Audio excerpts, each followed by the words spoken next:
She tilted her head at me, her eyes began to roll upwards. Let him in. Let him in. Her tone started to change, it was turning into a gravelly rasping voice. Her face now full of anger as she screamed at me. Let him in now. If this ever happens, don't answer the door, hide, lock everything and never look into their eyes. I know that this sounds like the kind of advice to anyone left alone in the house at night, but this is different. It started a week ago. I was in bed, it had just turned 1 o'clock. I was scrolling on my phone while my wife Steph was asleep. I suddenly had a notification pop up at the top of my phone. Anyone with a video doorbell will be accustomed to this. Motion detected.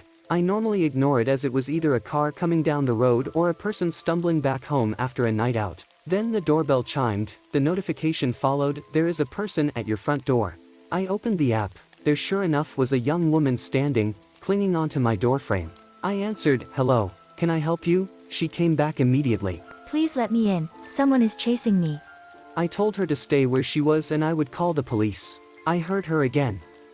Please let me in, he's going to hurt me, please hurry. At this point my wife woke up. She asked me what I was doing.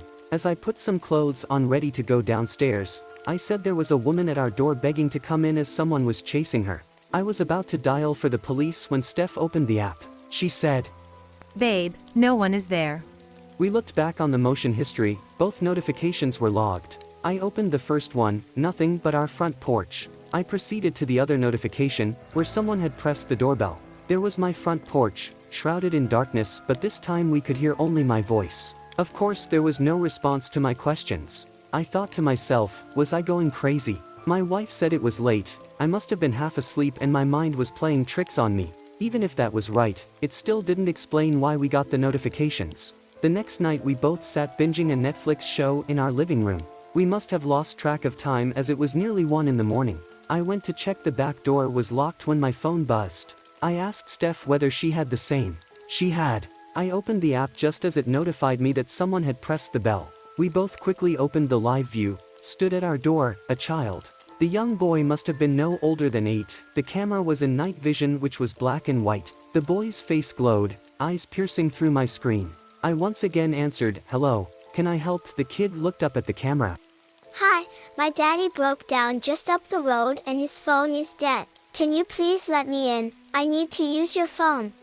Me and Steph looked at each other. She shook her head at me. I replied to him, I can call someone out for you or maybe the police can help. The boy then seemed to turn, his voice now had anger to it. Open the door, I need help.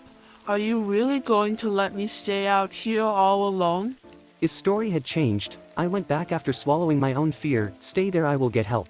This time I called the police. They came around 20 minutes later. By this point no one was around. We had seen the boy walk off around the corner 5 minutes after I had got off the phone. The officers checked our road and the surrounding area. They found no people, not even the odd car driving around. We both tried to show them the app but obviously, there was nothing there. The 2 officers were understanding and seemed to believe us. They gave us the department's direct number and told us to call them if anything happens again.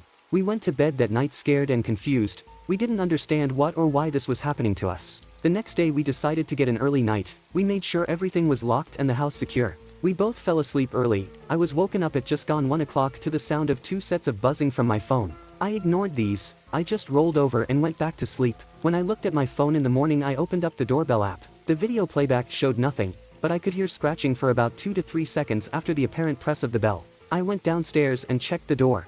3 sets of 4 deep scratches went down my front door. The anxiety hit me like a tidal wave going throughout my body. I now feared the night ahead of us. 2 nights ago we both had decided to stay up. We were going to put an end to this. We were on edge in our own home and it just wasn't right. The minutes drew closer to that damn time, 1 o'clock. Then right on schedule, the notifications started. I opened the app. Now stood there one of the policemen. He was one of the officers that was with us the other night. I thought it was strange. It caught me off guard. Steph said that she will look out the window upstairs. We had both said earlier that one of us would look out the window to confirm if someone really was there. I answered the door, hello officer, can I help you? He looked into the camera. We have an update on the problem you have been having, can you please open the door? I felt a sense of conflict come over me. This didn't feel right. I had watched enough police programs and dramas to know they usually have to report to places with another officer. The lack of any police cars also unnerved me. Sorry officer, I'm sure you can understand the reluctancy to open the door due to our situation. He snapped back. It's fine. I am an officer of the law and instructing you to please open up. I need to come in and update you. Now I knew something was wrong. His whole demeanor was now completely different to when we spoke 2 nights ago. I watched as his head looked upwards. I heard my wife scream the words. Oh my god, his eyes. What the fuck? I rushed up the stairs, my feet slipping as I ran. I saw Steph, but she looked petrified. She stared at me blankly and said, You need to let him in, he will help us.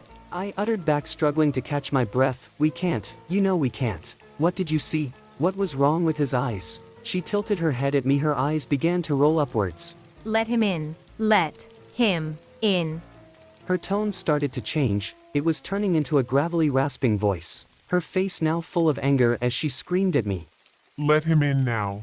I grabbed her and shook her while shouting, Steph, listen to me, snap out of it. She looked back at me dazed and confused. She said wearily, with tears in her eyes.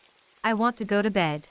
I said, only if you are okay. She said she was fine and didn't know what happened. I checked the video feed once more, no one was there. It took me a few hours to fall asleep worrying about what happened to Steph. When I woke the next morning, Steph was gone, her phone and jewelry left on the bedside cabinet. I went downstairs and searched for her, but nothing, she wasn't in the house.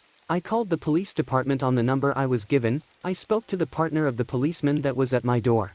I told him everything that happened and that my wife had gone missing. They told me the officer that was stood at my door 8 hours earlier was on leave. He flew out on holiday yesterday morning. It couldn't have been him.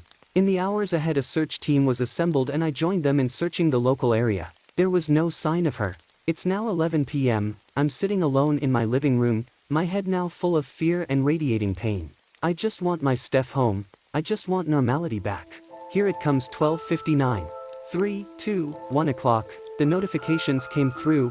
I opened the app. Steph was at the front door. I was almost half expecting it. I said, where were you, honey? She looked into the camera. I was taken, but I escaped and I'm here now. Let me in and I will tell you all about it. I took a deep sigh. Okay, I will be there in a minute, babe. What can I do? She is my wife. I have nothing without her. I wrote all of this throughout this evening, hoping for some sort of closure, maybe even a happy ending to this horrible experience. I guess now it will just be a piece of evidence on what happened to us both. I need to go answer the door now. My wife is home.